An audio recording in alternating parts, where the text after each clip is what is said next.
Wait lang po ayusin ko po ulit. Make it sure na okay yung focus natin.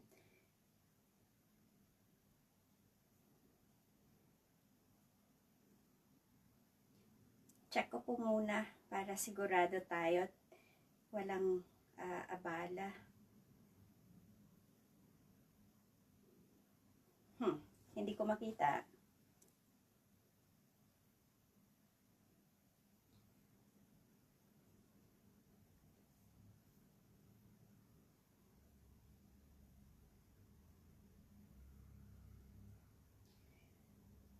Oh boy. Where am I? Hindi ko siya makita. Yung bagong ano ko. Wait lang po Nakapasensya na at nasa bahay po kasi ako. And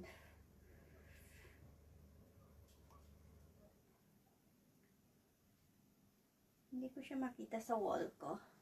Can you hear me, guys?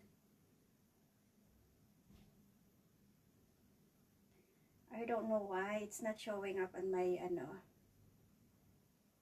Hindi siya nagsha-show up. May internet naman po ako. Pero hindi siya baka hindi maganda yung focus natin. I'm sitting on my bed kasi mas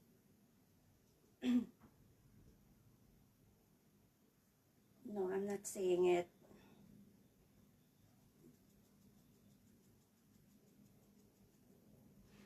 Wala siya. I'm not sure why.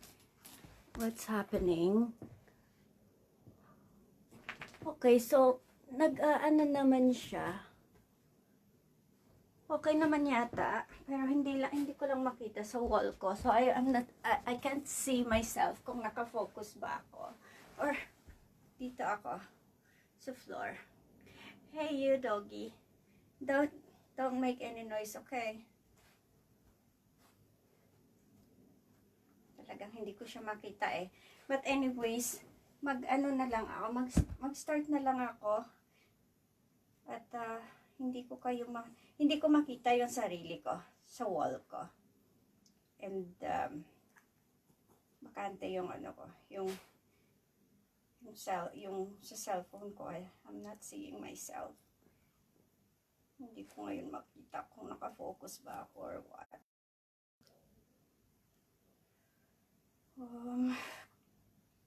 Naku, bakit naman may aberya?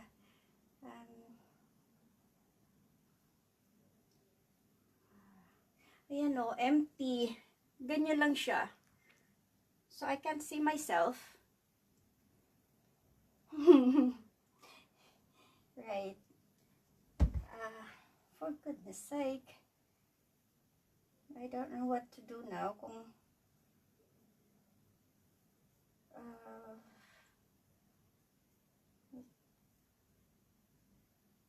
pwede pong mag-comment yung mga nanonood para baka lumabas sa sa wall ko.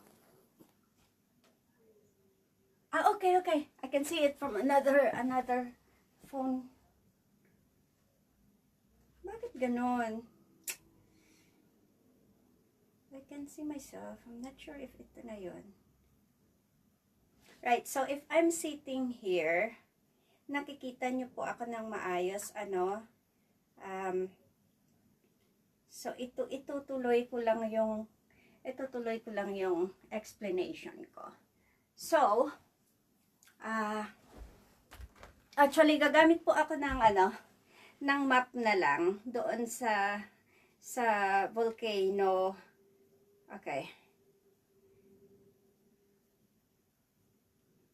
Gagamitan ko po ng map para mas mas ideal yung ini-explain ko, mas yun yung nangyayari. Okay.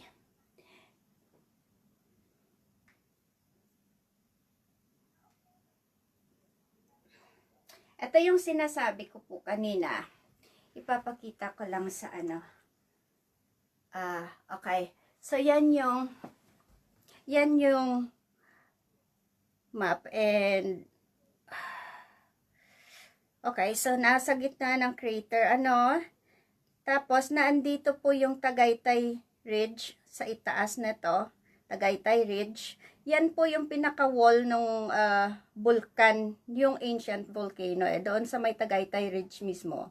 Diyan banda, nag-end yung West Valley Fault. And, yung propagation ng fault ay pa ganon, northeast to southwest. Okay? So, ilagay ko po siya i-drawing ko po sa board. Okay. So, dito yung binintiang malaki. Meron pong fault dito. Papunta po yan naman sa southeast.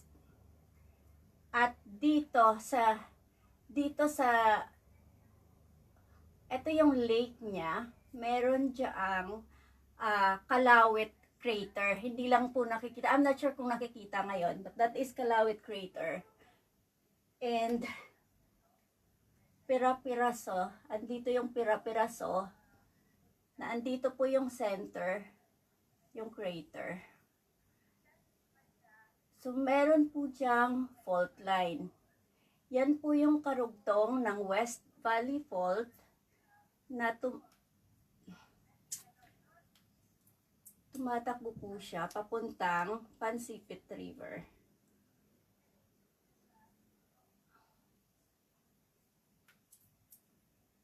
Pansipit River. Okay. So, dito yung Pansipit River.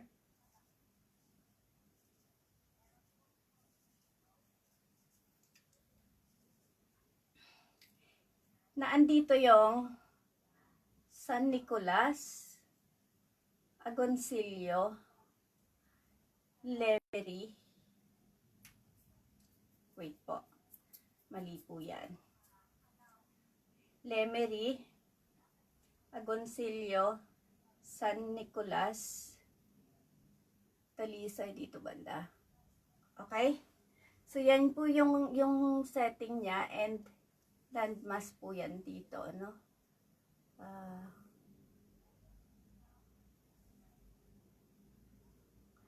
So, kaya po ganyan yung shape. Kaya po ganyan yung shape niya. At nasa gitna po, ito po yung fault line na, yung fissuring na tinatawag, no? Ito yon, yung activated ngayon. And all the way po dito sa Pansipit River. Okay? So, nakapatong siya sa naka-X na fault system. And, sa ilalim po niyan, okay? So, bali natuyo na po yung main crater, natuyo siya. Yung water ay na-turn into steam. So, naging gas siya. During the eruption, yan po yung mga nakikita nating steam cloud. Po yun, yung water dito. Ngayon, I heard na yung water mismo sa lake, no? Yung lake water mismo, sa paikot. Ang nakita ko po sa interferogram, which is a satellite image po ito, kung saan yung satellite ay nagsisend siya ng nagbibim po siya doon sa landmass. Ano ba yung how do I explain it? Yung basta meron siyang sound, it's kind of radar, sound or light, nagba-bounce back po siya pabalik doon sa satellite. So, makukuha yung distansya ng lupa sa distansya niya doon sa satellite, and i-compare ito, like for example, yung today na radar niya, ang mangyayari, i-compare ito sa pre-eruption na distansya niya sa satellite. Doon malalaman kung namabaga yung aling particular na ano. Kasi yung height na itong area na to, tumaas ng, kahapon kasi na data na nakita ko ay tumaas siya ng 3 centimeters. Ibig sabihin, yung lupa sa ilalim dito ay namaga ng 3 centimeters. Dito banda ay merong pamamaga din. Ang nakita ko is 0.5 to 1 centimeter. Pero kahapon pa po yon. Yung data po today, hindi ko pa po alam kasi hindi pa nila napoprocess. At usually gabi nasi-send sa amin yung information eh. So, matagal po kasi ina-analyze po yan ng machines, ng system para makalculate yung mga distansya by pixel po kasi yan eh. So, okay. So, yung area na namamaga at the moment ay, ito po, itong area na to is southwest. Southwest. Okay? And northeast. Pero naandito mostly yung pamamaga niya. And this is why yung Lemery, Agoncillo at San Nicolas ay highly fractured po. So, i-explain ko sa inyo ano ba yung nangyayari sa ano. Although, ang earthquake data na pumapasok ay bumaba na yung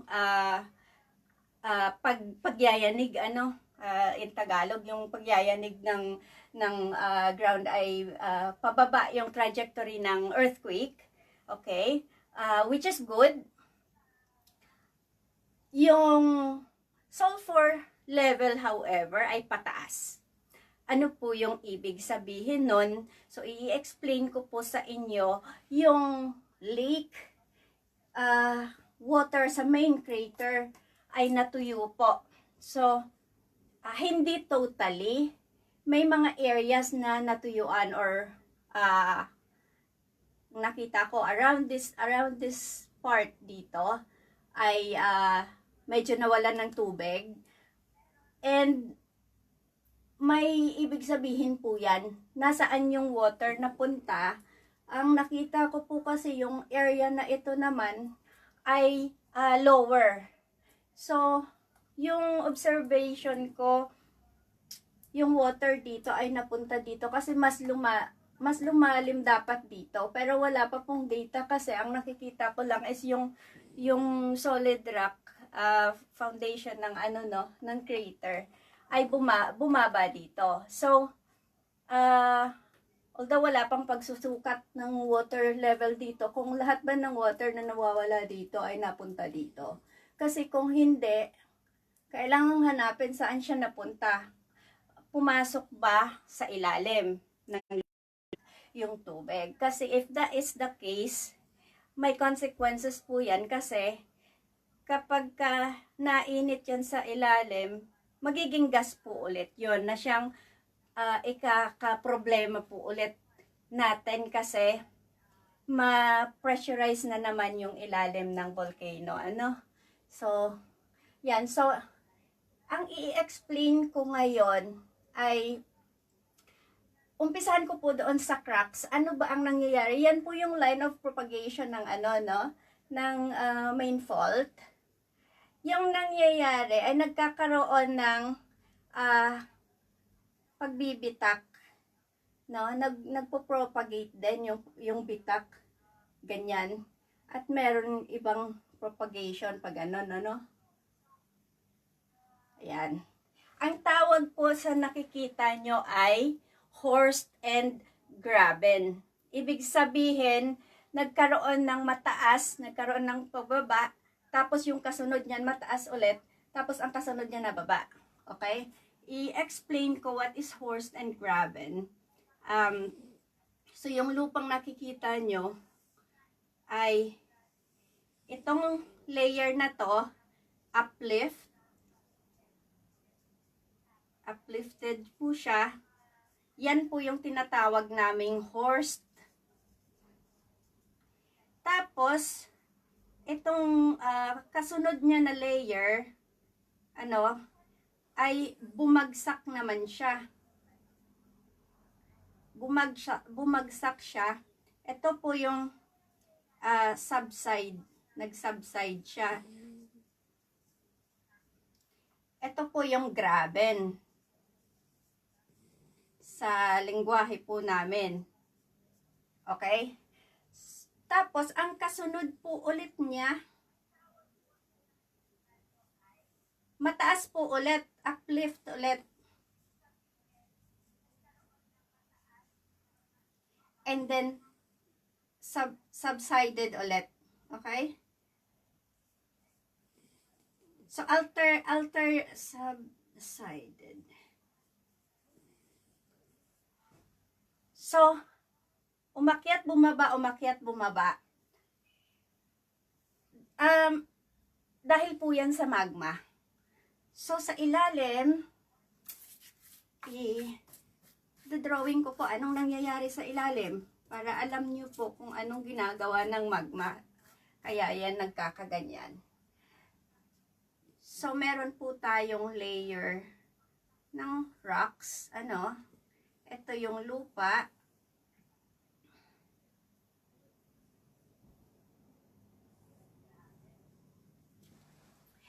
Yung magma po, umaakyat.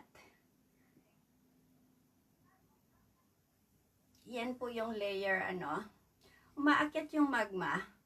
Ang ginagawa ng magma, habang umaakyat po siya, I will show you. Habang umaakyat po ang magma, ang tawag po dyan, diking, no? Yung pag-akyat ng magma. Okay? So, ang gagawin niya, kung may bitak po dyan na existing dati, tutunawin po ng magma yung rocks and slowly, papasok po siya doon sa existing na bitak. Itutulak niya po itong gitnang ito, itutulak niya, yung nasa paligid na natulak niya, po yan, yung rock ay magkakaroon ng rifting. Okay? Mabibitak siya. Kaya yung nasa itaas po niya na ay rock, magkakaroon po ng rifting din. Kaya po siya babagsak. Okay? So, magkakaroon na siya ng pagbagsak po dito.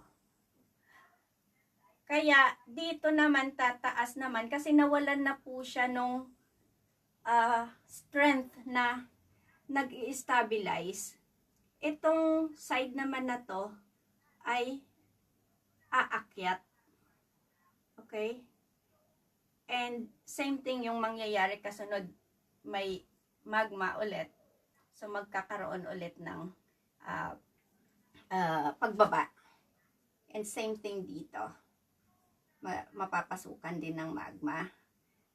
Kaya bababa din dito. No? And same thing dito. So, yan po yung nakikita nyo dyan sa landmass. Okay? Okay.